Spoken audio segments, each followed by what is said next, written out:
प्रिय मित्रों, जय श्री कृष्ण। दिव्य प्रेम रसधारा पर मैं आचार्य डॉक्टर विष्णु कुमार मिश्रा आपका बहुत बहुत स्वागत करता हूं, आपका बहुत बहुत अभिनंदन करता हूं।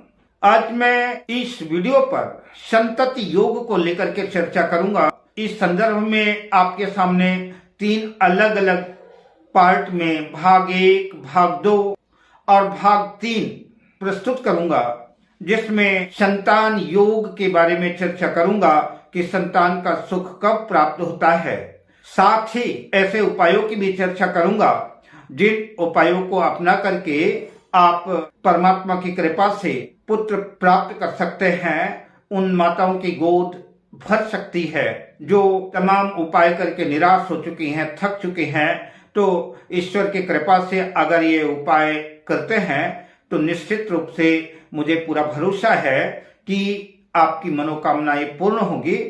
प्रथम भाग में कुछ मैं बेसिक चर्चा करूंगा। दूसरे और तीसरे भाग पर महर्षि पराशर ने बृहद पराशर खुराशास्त्र में जो सूत्र बताए हैं, उनके 4 श्लोकों की चर्चा मैं करूंगा। संतान योग को लेकर के कैसी स्थितियां बनी हुई है, मैं इस वीडियो पर संतान योग भाग 1 चर्चा करूंगा। पर मैं विषय क्रम में आगे बढ़ूं उससे पहले आपसे आग्रह, अगर आपने अभी तक हमारे इस चैनल को सब्सक्राइब नहीं किया है तो प्लीज चैनल को सब्सक्राइब करें, साथ ही नोटिफिकेशन बेल को भी प्रेस कर लें। अगर आप अपनी या अपनों की जन्म कुंडली का बृहद प्रेडिक्शन कराना चाहते हैं, विश्लेषण कराना चाहते हैं, किसी भी किस्म का हमसे ज्योतिषी परामर्श प्राप्त करना चाहते हैं, या कि उत्तम क्वालिटी का रियल राशि रत्न आदि प्राप्त करना चाहते हैं, तो आप स्क्रीन पर फ्लैश हो रहे नंबरों पर हमसे संपर्क कर सकते हैं। संतान योग के तीनों वीडियो का लिंक डिस्क्रिप्शन में मिल जाएगा, आप वहां जाकर के वीडियो देख सकते हैं। पंचम भाव से ही संतति का विचार, संतान का विचार किया जाता है। संतान के नैसर्गिक कारक देवगुरु बृहस्पति हैं। अगर जन्म पत्रिका में किसी भी तरह से इस पंचम भाव का स्वामी, आपकी जन्म पत्रिका में जो भी पंचम भाव का स्वामी हो, उस पंचम भाव के स्वामी का संबंध अगर देवगुरु बृहस्पति से बनता है, पंचमेश की देवगुरु बृहस्पति के साथ युति संबंध हो या कि दृष्टि संबंध हो, अगर देवगुरु बृहस्पति और पंचमेश का संबंध बनता है तो संतान सुख के लिए यह एक अच्छा संयोग और अच्छा सुखद योग माना जाएगा।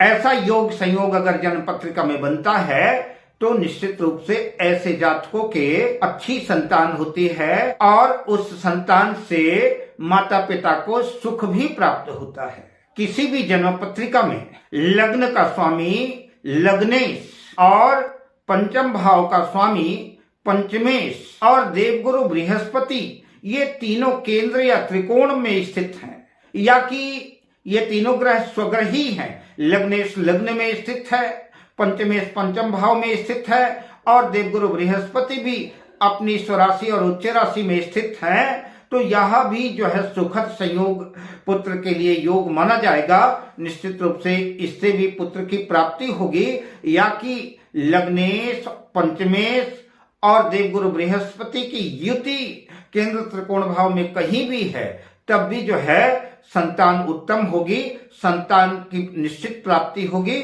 और संतान से सुख भी प्राप्त होगा। शास्त्रों में कहा गया है, नष्टात्मजा रवि कुजो खलु पंचमस्थो चंद्रात्मज बहुसुताम गुरु भार्गवौ च राहुर्ददाश्च मरणं रविजाश्च रोगम कन्या निधान मुदरम कुरुते शशांकः।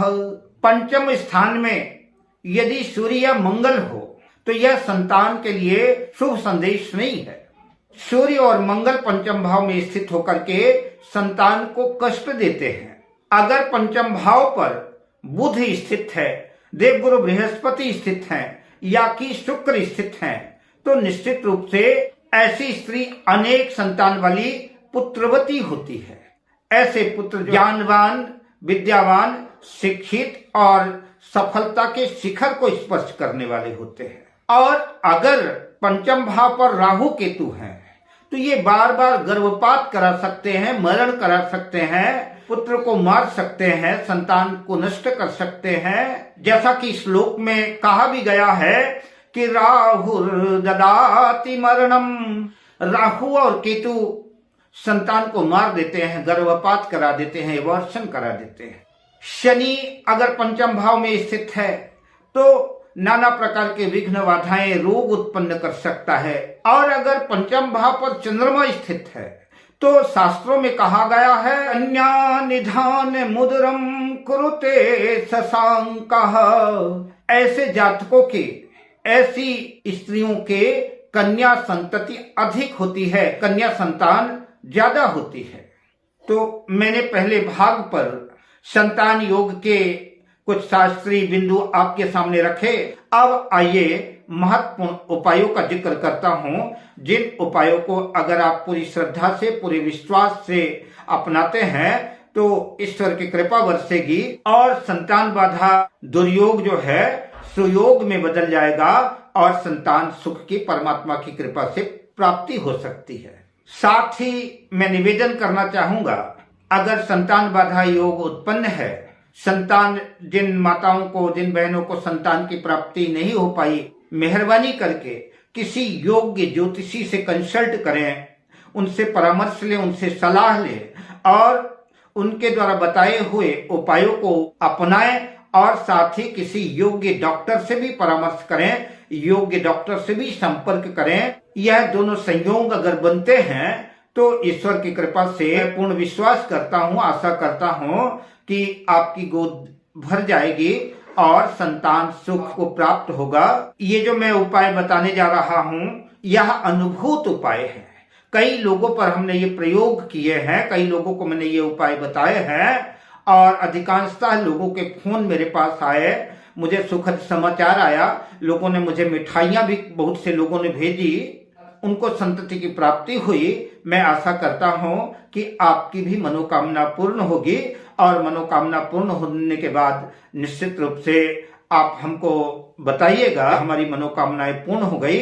आइए उपाय क्रम में आगे बढ़ते हैं। हम जिस पहले उपाय की चर्चा कर रहा हूं तो श्रीमद् भागवत महापुराण के महात्म्य के 6ठे अध्याय, 6ठम अध्याय के 52वें श्लोक पे लिखा है, मैंने कई लोगों पर यह प्रयोग किया है, अपुष्पा काक बंध्या चा बंध्याया चा मृतार्भका श्रवद गर्भा च या नारी तया श्राव्या प्रयत्नतः।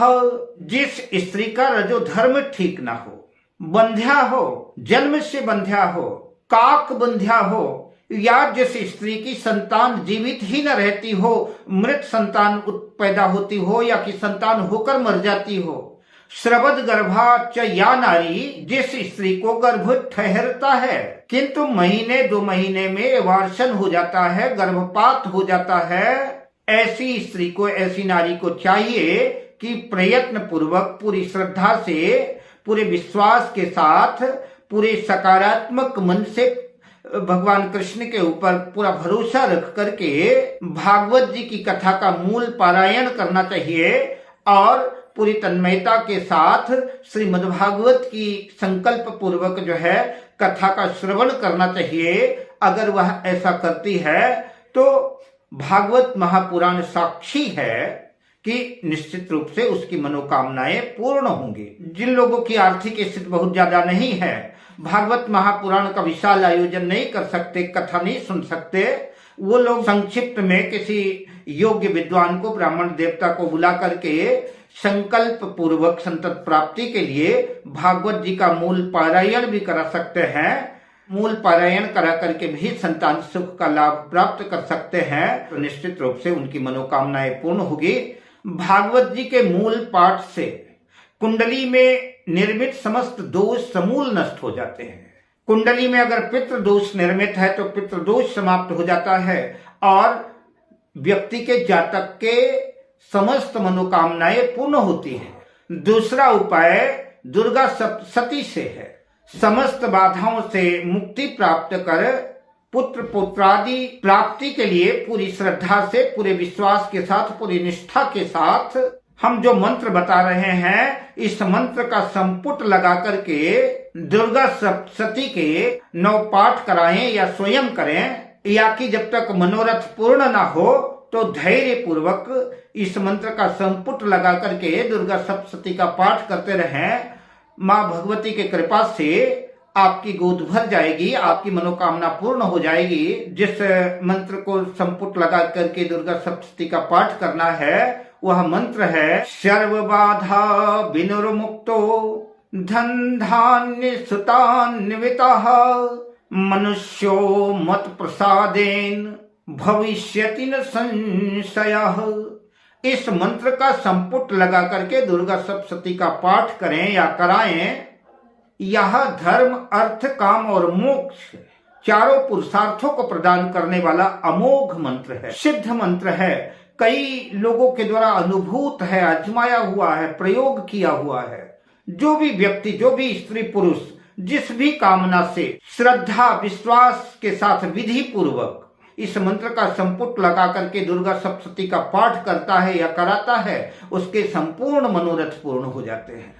उसे उसी भावना और कामना के अनुसार उसको फल मिलता है। ये उपाय करते हैं अगर आप, तो निश्चित रूप से आपकी मनोकामना पूर्ण होगी, संतति की प्राप्ति होगी, संतान सुख मिलेगा। इस बात का अनुभव अगणित पुरुषों को प्रत्यक्ष हो चुका है।